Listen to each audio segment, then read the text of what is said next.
රට යන හිතාගෙන ඉන්න ඔයාලගේ එක්සාමිනේෂන් එක ඉංග්‍රීසි එක්සාමිනේෂන් එක හරියටම තෝරනකොට ඔයා මොකද්ද බලන්න ඕනේ කියන එකේ part 2 මේකේ part 1 එක බලලා නැත්නම් යන්න ගිහිල්ලා බලන්න. මොකද හේතුව ඒකේ මම කියනවා IELTS PT වල ප්‍රධානතම choose කරනකොට ඔයා හිතන්න ඕන දෙයක් ගැන. ඒක ගිහිල්ලා බලන්න. මේ දෙවෙනි එක. දැන් අපි බලමු IELTS examination එකේ speaking component එක ගැන. IELTS examination එකේ speaking component එක ඔයාට human කෙනෙක් එක්ක තමයි තියෙන්නේ. computer based examination එකක් නිසා ඔයාට බොහෝ දුරට එදාම speaking එක කරන්න පුළුවන් වෙන්න පුළුවන්. එහෙම නැත්නම් ඔයාට ඒක choose කරන්න හම්බ වෙනවා. මේක ගොඩක් වෙලා යන examination එකක් නෙමෙයි. speaking එක සාමාන්‍යයෙන් විනාඩි 15කදී ඉවර වෙනවා. මේකේ sections 3ක් තියෙනවා. පළවෙනි section එක අපි කියනවා හරිම likes and dislikes section එකක් කියලා. ඒක හරිම ඉක්මනට යන section එකක්. මේකේ හැබැයි වගේ questions පළවෙනි section එක මේක rapid section එකක්. ඒ කියන්නේ මේකේ ඔයාගේ ඉක්මනට ප්‍රශ්න අහනවා. සාමාන්‍ය වගේ likes and dislikes ගැන අහන්නේ. Do you like to travel? Why do you like to travel? ඔන්න ඔය විදිහේ questions තමයි අහන්නේ. Are you working or studying? ඔන්න ඔහොම ඒවා.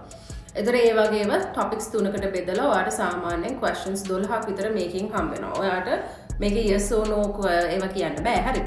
හැබැයි ඔයාට you have to answer nicely, very naturally. You can give your answer.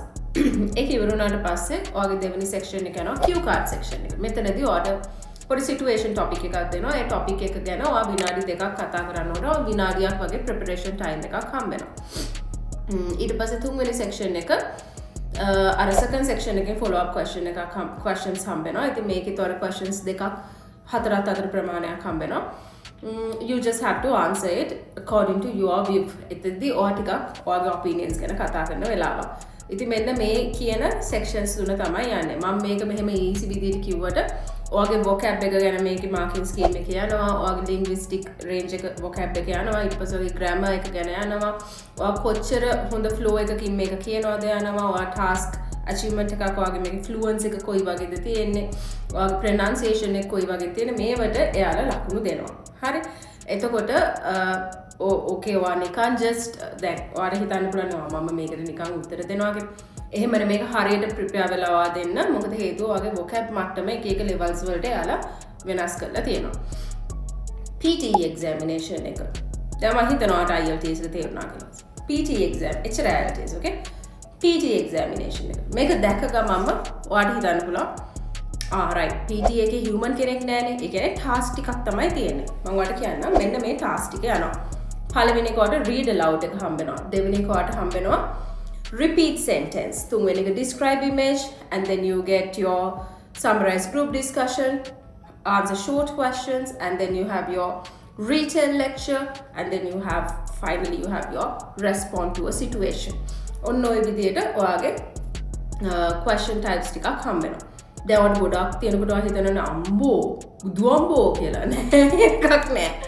මේකේ ඔයාලට පැරග්‍රාෆ් එකක් තියෙනවා. ඒක රීඩ් කරන්න තියෙන. ඒකට ලොකු බරක් වේටේජ් එකක් දීලා නෑ. ඒක ඔයාලට රීඩ් කරන්න පුළුවන්. දෙවෙනි එක සෙන්ටෙන්ස් එකක් යනවා. ඒ සෙන්ටෙන්ස් එක ආයේ විදිහටම රිපීට් කරන්න තියෙනවා.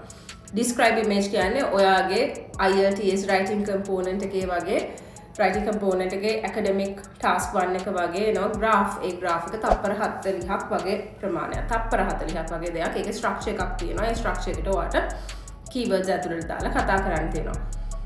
retail lecture එක audio එකක් ඇහෙනවා. ඒ audio එක ඔයා අහන් ඉඳලා ඒක summarize කරන්න තියෙනවා.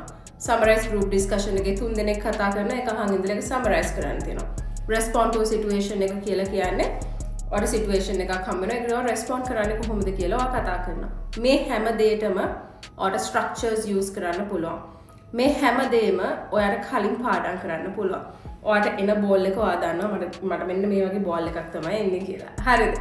ඉතින් ඒක නිසා PT examination එකේ සාමාන්‍යයෙන් ගොඩක් ළමයි හොඳට ස්කෝර් කරනවා. ස්කෝර් කරනකොට මෙතන තියෙන අර දරුණු දේ තමයි 88 මාක් එකක්. ඒ කියන්නේ 8 බෑන්ඩ් ස්කෝර් එකක් IELTS ගන්නකොට PT වල 88ක බෑන්ඩ් ස්කෝර් එකක් ගන්නවා. හැබැයි මගේ එක්ස්පීරියන්ස් එක අනුව PT 88 බෑන්ඩ් ස්කෝර් එක ගන්න එක ලේසි IELTS 8 ගන්නවට වඩා. සාමාන්‍ය නමට. But if your vocab is really good, then you can definitely choose IELTS because you will feel more confident. මොකද මේක natural හරිම day to day natural වගේ විදිහට තමයි IELTS එකේ questions ටික යන්නේ. මේක පොඩක් academic version එකකින් යන්නේ. එතකොට ඔයා normally හොඳ vocab එකකින් කතා කරන ළමෙක් නම් definitely you can get 8 bands going IELTS. හැබැයි ඔයාගේ vocab එක අඩුයි නම් ඔයා normal කතා කරන එක නම් මොකද මේකේ ලොකු vocab එකකට mark එකක් එන්නේ නැහැ. මේකේ ගොඩක් වෙලාවට තියෙන්නේ content marking, fluency marking and your pronunciation marking. මේකේ you have your vocab IELTS එකේ. හරිද? මේකයි right? I hope you understood what I said. Like so speaking component එක මම හිතනවා පොඩ්ඩක් struggle කරන ළමෙක් නම් ඔයා එහෙම නැත්නම් එක දිගට කතා කරද්දි හරි grammatical range එකකින් කතා කරන්න බෑ නම් definitely choose PTE. මොකද ඔයාගේ grammar එක එතනදී හදන්න පුළුවන්. lazy, you have structures.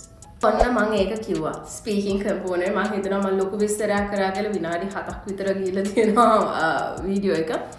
third video එකෙන් බලන්න මම කතා කරනවා writing component එක කොහොමද වෙනස් වෙන්නේ කියලා.